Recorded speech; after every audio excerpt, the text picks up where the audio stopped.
Hi everybody, Stephen Mortimer here with First 30 of Game Design. I was hoping to get this video up last week, but unfortunately life kicks in and things got busy and work is busy, but this week we're going to be taking a look at Hollow Knight. This is a game that's supposed to be a pretty good Metroid-vania, so I'm looking forward to trying it. So with that, let's dive right in. So the good news here is this is a really solid game. It's a really solid Metroid-vania and it does a lot of things right that we can talk about. The first of which is the tutorial. The tutorial here is pretty much perfectly executed. What they do is they have simple controls of jump and attack, but they don't assume you know it, and they don't assume you don't know it. Meaning, the level design is set up in such a way that you're forced to use those moves. You have to jump, and you have to attack to move forward. But, if you don't do it, what'll happen is, slowly over time, a little thing will appear telling you how to do it. Meaning, if you know what you're doing, you won't be bothered by this, but if you don't know what you're doing, you'll get some help. And this is perfect, the level design is perfect, and it's a really good way to do tutorials. The base controls are also really well executed here. The jump feels really good. You jump quite high if you hold the button for a long time. You don't jump that high if you tap the button. That feels really good. Same with the sword attack. It's a very quick attack, feels very good. They even add little effects to make that feeling of impact feel really good. So overall, base controls are awesome here. Even simple touches like falling a long distance and slamming into the ground are really well executed here. One of the coolest touches in this game that I've never seen in any other game is that all across the environment there's this destructible, basically decorations all over, whether it be grass or pillars or things like that, and you can always just slash it down and it reacts and breaks apart. This feels really good because instead of just walking around, if you want, you can just slash things. And it has no purpose other than it just feels good and passes the time as you're walking. Slashing down a little barrier, it feels really good, it's really solid, and it's a touch of polish that a lot of these type of games don't have, but takes this one a step beyond just basically being a normal game and being a really good game. And that ties us into the visuals in this game, which is just that this is a very pretty game. The 2D sprites and everything are just really gorgeous, nice solid lines, everything looks good. So yeah, just a really gorgeous game, and it's fun to explore. The different environments are all really well lit, the characters are fun, so it's just a very pretty game. I liked the structure of the game as well. It reminded me of SteamWorld Dig, where you have a starting town at the top, and then you dive in and try to go deeper and deeper as you go. And then every time you make progress, you might find a townsperson down below, and they're like, oh, I'll meet you up top. And that unlocks a new thing like the map store, so that you can buy the compass parts and things like that.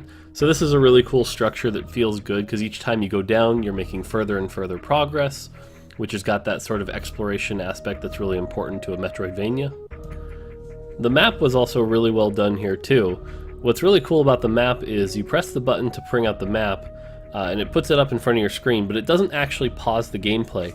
Your character actually pulls out the map and is looking at it, so you can actually walk while you're looking at the map, but your character actually walks slower than they would normally. You can't jump. It's just a really neat touch and a way to add like, hey, I can look at the map without pausing the game. It doesn't take you out of the gameplay. So that was a really cool touch I had never seen before. The health and energy system here is really cool. The way it works is you start off with 5 health, and every time you get hit you lose 1 to 3 health based on the strength of the hit. And that's fine. There is no health pickups as you go. What there is every time you hit enemies, you gain like soul energy, and you can use that soul energy to refill your hearts by like expending it by holding the B button. But what's really neat about this is it's not like an E-tank that just automatically happens, so it's not like a free 3 extra hearts. What it is you have to find a moment out of combat in order to restore that energy.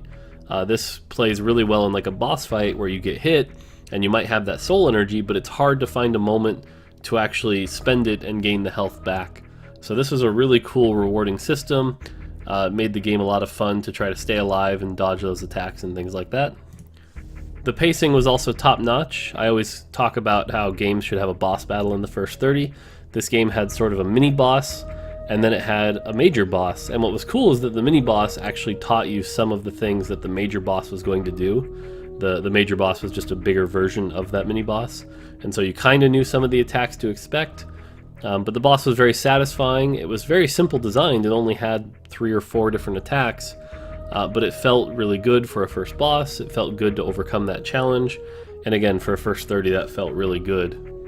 And the last thing I want to touch on is just that, to give you an idea how much I was enjoying this game, if you watch the raw version, the 30-minute timer was actually going off for a minute or two before I even noticed it. And so this is the kind of game that if you can get that into it and miss something like that, then there's got to be something there, right? So yeah, like I said, a lot of good going on here. I could really go into more, but this has already gone long enough. There's just a lot of fun stuff going on in this game. That being said, it's not perfect. There are some things I can complain about that keep this from being like as good as a Super Metroid or Symphony of the Night. For start of which is the story. The story is very artsy and very hard to connect with. I have really no idea what's going on other than there's some world that's at the brink or something. And the reason this is important here is because this is a Metroid-vania. It's not a new genre. There's nothing new and exciting going on here. It's just solid, proven gameplay. But to that aspect, like, why am I playing this game when I could go play one of the many others? What's exciting? Is it the story that's driving me? Is it the character progress? And in this case, the game didn't really have either. So, other than the fact I'm a huge Metroidvania fan, I could see fans sort of being like, okay, but what's the point? Why am I doing this? Why should I keep going? And that can be kind of a big drawback for this kind of game. The reward structure seemed a little off. Killing basic enemies dropped anywhere from 3 to 5 gold, so you could farm money pretty quickly. But then they would have these sort of hidden rocks, money rocks, off to the side that would require a little effort to get to. And these money rocks would take that effort to get to and take about 5 hits to open up to get all the money. But then the total output was basically 15 money, usually. And that's really barely worth it. So it didn't really feel like exploring was giving me any worthwhile rewards. I wonder if this was a bug or what, but in the intro I found these little blue bugs that gave me 2 extra health. They seem sort of like armor or shield from a different game to like extra health. But as soon as I sat on a bench to rest, it actually took those away from me, and that seemed almost like a bug, if anything, or just a poor design choice. But then I never actually saw any more of those blue bugs or blue health ever again. So I'm wondering if that was just like a one-time thing that they didn't follow up on, or what's going on with that.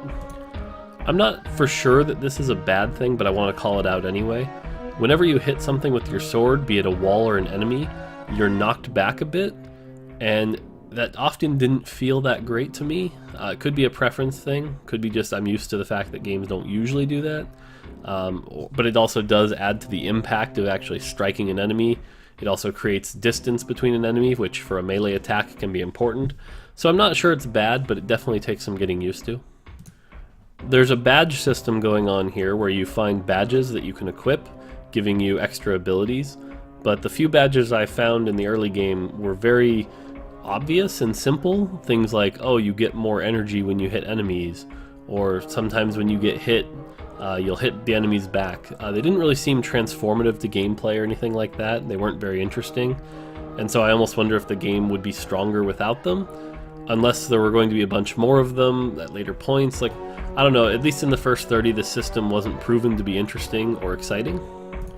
And the last one, and sort of the most important complaint I have, is at least in the first 30 minutes, I didn't really transform or gain any new abilities or anything. I was just exploring, getting money, buying things from the shop, unlocking maps, fighting bosses.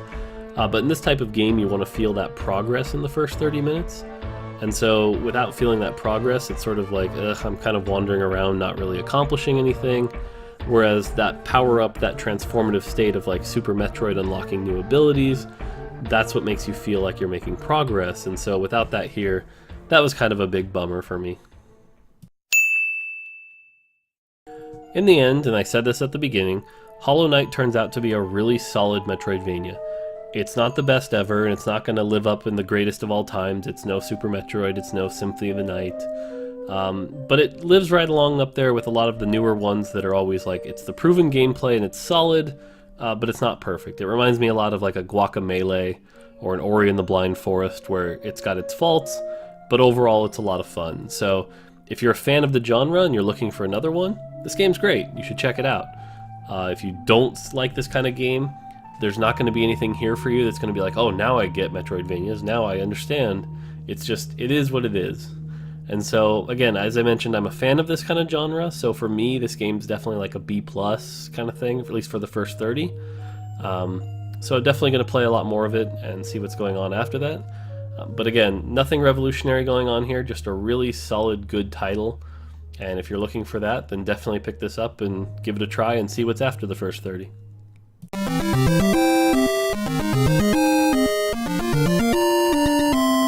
So that's going to do it for this week and Hollow Knight.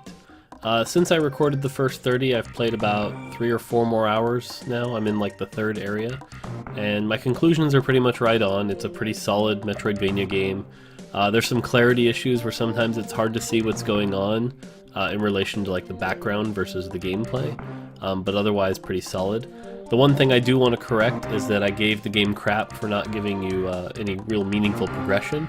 But actually what I found out is after I had beat the first boss, there was a path I should have taken that would have got me a new ability. And it's a shame that it's possible to miss that path and have the experience I did where you end up missing out on the upgrade and getting lost. But that's okay. It's not really that big a strike, it's just a small strike. So yeah, again, Hollow Knight, pretty solid game. Check it out. 15 bucks too. I hear it's coming to Switch. So yeah, check it out. So next week is going to be Yooka-Laylee. I'm pretty interested in this one because this one seems pretty divisive. Some reviewers are like, it's a platformer and it hasn't aged well. A lot of Nintendo fans are like, what's the problem with that? So I'll definitely want to check it out. This might be another good opportunity to as well have Leota try it out and see how someone who didn't grow up in the 64 era deals with this kind of game. So I've got that ordered and we'll be playing that next week. So that should be a lot of fun, and we'll see how that one goes.